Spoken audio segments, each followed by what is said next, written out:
இப்ப எதுக்கு ஜெயிக்கிறத பத்தி யோசிக்கிற? எப்படி ஆரம்பிக்கிறதுன்னு யோசி.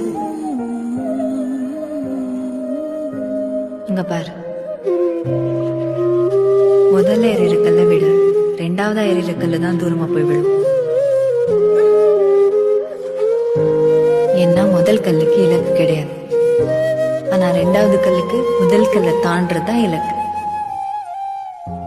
திரும்ப எடு, முதல்ல எடுத்ததை விட கண்டிப்பா பெஸ்டா தான் வரும். பொண்ணுங்களுக்கு லைஃப்ல ஜெயிச்சவனை லவ் பண்றதை விட லவ் பண்ற பையனை லைஃப்ல ஜெயிக்க வைக்கிறது தான் பிடிக்கும். உனக்கு எப்படின்னு தெரியல, ஆனா எனக்கு உன்னதான் ரொம்ப பிடிக்கும். அப்போ இப்போ எப்பவுமே நான் அப்படியெல்லாம் விட்டுட்டு போயிட முடியாது.